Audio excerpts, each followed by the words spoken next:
चांदनी चौक बना है जिसमें ये सारी समस्याएं हैं, इसमें बिजली माफिया, इसमें दुर्गा माफिया का कब्जा ना हो, जिसके साफ करके टूटी सड़कें ना हो, इसमें लोगों को वो जो एक अपनी विरासत जो धरोहर है उस पर गर्व महसूस हो, एक टूरिस्ट हब बने जहाँ देश विदेश से लोग आए यहाँ रहने, यहाँ देखने, तो वो चांदनी चौक बनाना। आप उस सीट से लड़ रहे हैं सर जहाँ पर हिंदू मुसलमान सिख ईसाई वहाँ पर खड़े होते हैं शादी, वहाँ पर मस्जिद भी देखने के लिए मिलते हैं, चर्च भी देखने के लिए मिलते हैं, मंदिर भी देखने के लिए मिलते हैं, गुरुद्वारा भी मिलते हैं, लेकिन जो बीजेपी का राजनीति है वो हिंदू मुसलमान की राजनीति है जो कि उनके पर आरोप लगते हैं, कैसे टक्कर देंगे सर?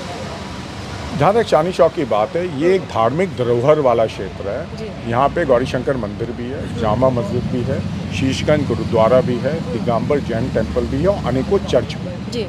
ये एक ऐतिहासिक धरोहर भी है। यहाँ पे लाहौरी गेट, कश्मीरी गेट आपने देखा होगा, तुर्कमान गेट, ये सारे जो पुरानी इतनी हवेलियाँ हैं पुरानी, इतने पुराने घर हैं, ये एक ऐतिहासिक धरोहर है और ये एक राजनीतिक धरोहर भी है। जो देश की आज़ादी का संग्राम था यहीं से शुरू हुआ था। कितने सारे हमारे लोग थे जिनको अंग्रेज़ों ने प्रताड़ित किया जो चांदनी चौक से थे। सो ये तो एक बहुत पुराना क्षेत्र रहा है, लेकिन जैसे मैंने कहा इसकी गंदगी बहुत कर रखी है आजकल, तो उस गंदगी को सफाई करना है। जो आप पार्टी की करप्ट लीडरशिप वहाँ पे है उसकी सफाई करनी है। इन लोगों को जो आप पार्टी के लोग हैं वहाँ पे, ना उनको गंदी सड़कें नज़र आती, ना टूटी सड़कें नज़र आती, ना गंदे सीवर नज़र आते, ना पानी की समस्या नज़र आती, ना ट्रैफिक की नज़र आती। उनको सिर्फ एक चीज़ नज़र आती है, कहाँ पे कौन सी बिल्डिंग बन रही है और कहाँ पे किससे पैसे लेने हैं, सिर्फ ये नज़र आता है। इस चीज़ को बदलना है। जहाँ तक बीजेपी की बात है, बीजेपी की राजनीति को कांग्रेस चांदनी चौक वासियों ने हमेशा नकारा है। 93 जब से असेंबली बनी है बीजेपी यहाँ से जीतती नहीं है। लेकिन बीजेपी को जो कह रहे हैं गाली गलौज वाली पार्टी, आपने रमेश विदुरी जी का भी अपने बयान सुना होगा, प्रियंका गांधी की जैसे रोड बना देंगे, आतिशी जी के लिए भी बोला कि बाप बदल देंगे। क्या महिला विरोधी लगते हैं बीजेपी आप लोगों को? देखिए दोनों ही लगते हैं, बीजेपी और केजरीवाल जी दोनों महिला विरोधी हैं। केजरीवाल जी और बीजेपी दोनों गाली गलौज करते हैं। देखिए रमेश विदुरी जी ने पहले भी बड़े गंदे शब्दों का इस्तेमाल किया, अभी भी किया है, ये तो बीजेपी के कल्चर में है। और जहाँ तक केजरीवाल जी की बात है, निम्न स्तरता भाषा जो उन्होंने सोनिया जी, राहुल जी, प्रियंका जी, कांग्रेस के अनेक लीडर, शीला दीक्षित के लिए, सब अपने राजनीतिक प्रतिद्वंदियों के लिए उन्होंने हमेशा निम्न दर्जे की भाषा का इस्तेमाल किया।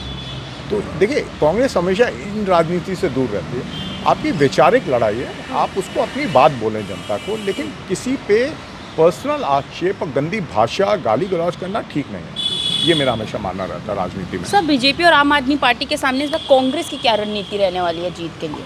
देखिए जहाँ तक चांदनी चौक की बात है, चांदनी चौक का विकास, जैसे मैंने कहा था बनाएंगे नया चांदनी चौक, जो बीजेपी और स्पेशली आप पार्टी की जो करप्ट लीडरशिप है जिन्होंने चांदनी चौक का बेहाल किया है उसको ख़त्म करना है। जहाँ तक दिल्ली की बात है, केजरीवाल जी 10 साल से सीएम है और बीजेपी की केंद्र में सरकार है।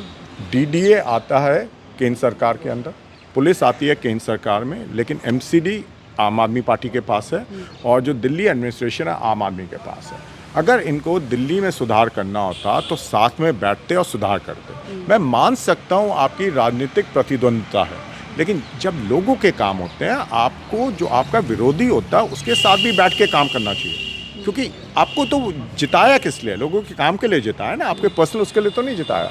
तो अगर इन दोनों में थोड़ी भी जिम्मेदारी होती, चाहे कितनी भी लड़ाई लड़ते लेकिन कुछ काम तो करते बैठ के। इन्होंने क्या किया, दोनों ने काम नहीं किया और उसका ठीकरा दूसरों पे फोड़ने की कोशिश की, जो गलत बात है। जो प्रवेश वर्मा है वो पैसा बांट रहे हैं, आज जूते भी बांट रहे थे और आरोप भी लग रहा है कि जिस तरीके से सोना भी बांट रहे हैं, इस तरीके की बातें भी आई, लेकिन खासकर कैमरा के सामने पैसा बांटते हुए नजर आ रहे थे।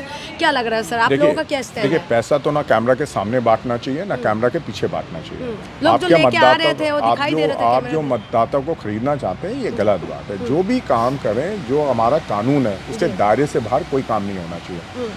बीजेपी की हताशा इसलिए दिखाती है क्योंकि बीजेपी किसी भी तरह ये इलेक्शन जीतना चाहती है, लेकिन उनको पता है वो जीतेंगे नहीं, और यही आप पार्टी की दशा है। आपको ध्यान होगा जब हम कांग्रेस की पहली लिस्ट आई थी, आतिशी जी को सबसे ज़्यादा बुरा लगा। उन्होंने कहा कांग्रेस ने इतने धुरंधर कैंडिडेट अनाउंस किए हैं कि वो बीजेपी के साथ मिली हुई है। बड़ी अजीब सी बात थी। ठीक है, आप पार्टी इसलिए घबरा रही है क्योंकि कांग्रेस बहुत अच्छा कर रही है, इसलिए बीजेपी भी घबरा रही है। तो ये दिल्ली की दशा है सर। अच्छा सर, बीजेपी कई बार ये कहते हुए सुनी गई है कि कांग्रेस जो है दिल्ली चुनाव से साफ हो चुकी है, क्या कहना है इस पे? तो पहले बीजेपी कह रही है? हाँ। अच्छा अगर ऐसी बात होती तो वो इतना घबराते नहीं इस समय। उनको ये लग रहा है जो केजरीवाल जी के विरोध वोट पड़ेगा वो कांग्रेस के पास आ रहा है, और जो बीजेपी की नकारा रही है दिल्ली में, देखिए केंद्र सरकार ने भी दिल्ली में कुछ नहीं किया, वो भी वोट कांग्रेस को पड़ेगा। तो दोनों पार्टी इस समय जो उनका वोट कम हो रहा है कांग्रेस के प्रति आ रहा है, वो उससे घबरा रही है, इसलिए कांग्रेस के बारे में ऐसा बोला जा रहा है। ये मेरा मानना है। तो आपको लग रहा है सर इस बार आप लोग जैसे पिछले चुनाव में भी कांग्रेस ने एक भी सीट नहीं ला पाई, इस चुनाव में क्या लग रहा है आपको, कितना सीट आ जाएंगे आप लोगों को? क्या इस साल और पिछले चुनाव में ज़मीन आसमान का फ़र्क है। मैं इसको ऐसे समझाता हूँ, 2013 में जब कांग्रेस हारी थी और बुरी तरह हारी थी, मैं ये मानने को तैयार हूँ, किसी दिल्ली वासी को उम्मीद नहीं थी कि इतना बुरा हाल होगा। देखिए एक चीज़ ये लोकतंत्र है, जब जनता वोट बदलती है अपना रुझान, तो अच्छे अच्छे जो लीडर्स हैं वो ध्वस्त हो जाते हैं। इस बारी वही होने वाला है। जनता ने अपना मन बना लिया, क्योंकि वो दिल्ली का दशा देख रहे हैं क्या हो। लंदन पेरिस तो बनी नहीं, कूड़े की राजधानी ज़रूर बना दिया केजरीवाल जी ने। बीजेपी ने कोई काम नहीं किया। खैबर पास में चांदनी चौक विधानसभा में आता है, 80 साल से लोग रह रहे थे, उनको उजाड़ के फेंक दिया। ना बीजेपी खड़ी हुई, ना केजरीवाल जी खड़े हुए, ना आप पार्टी के जो एमएलए यहाँ से हैं प्रहलाद सिंह सानी वो खड़े हुए हैं। प्रहलाद सानी जी ने तो सबको आपस में डिवाइड करके सबके घर तोड़वा दिए ना। सिर्फ मैं ही खड़ा था, कांग्रेस पार्टी और देवेंद्र यादव जी हम खड़े थे उनके साथ। तो हम तो हमेशा लोगों के साथ खड़े रहते हैं, ये लोग लोगों को उजाड़ने में लगे रहते हैं, ये फ़र्क है। और दिल्ली की जनता समझ गई है। देखिए अब ट्रैफिक व्यवस्था देख लें, मैं तो आप सब छोड़िए ना, अगर इनका विकास मॉडल देखना है तो आप चांदनी चौक आ जाइए, आपको विकास मॉडल पता चल जाएगा। गंदी सड़कें, टूटी सड़कें, सीवर का पानी बह रहा है, तार लटके हुए हैं, आए दिन आग लगती है, ट्रैफिक की समस्याएं, गंदगी, ये इनका विकास मॉडल है। और करप्शन में आप पार्टी का करप्शन मॉडल बता दो। 70 विधानसभा में अगर सबसे अच्छा करप्शन मॉडल इनका देखना, चांदनी चौक आ जाइए, जहाँ इनके जो विधायक है उगाई के अलावा कोई काम नहीं करते। तो ये आपका मुकाबला किससे है, आम आदमी पार्टी से या बीजेपी से है? क्योंकि अभी कह रहे हैं कि जो कांग्रेस है, कांग्रेस का वोटर वही है जो आम आदमी पार्टी का वोटर है, तो कांग्रेस इसीलिए आम आदमी पार्टी का ज़्यादा आमना सामना कर रहे हैं। लेकिन खास करके जो है बीजेपी से मुकाबला होना चाहिए, लेकिन आप लोग बीजेपी के लिए कुछ बोलते नहीं है। किसने कहा बीजेपी के नहीं बोलते? आम आदमी पार्टी वाले सबसे ज़्यादा आम आदमी पार्टी वाले तो कुछ भी बोल रहे हैं, तो उनको कहने से कोई सच थोड़ा हो जाता है।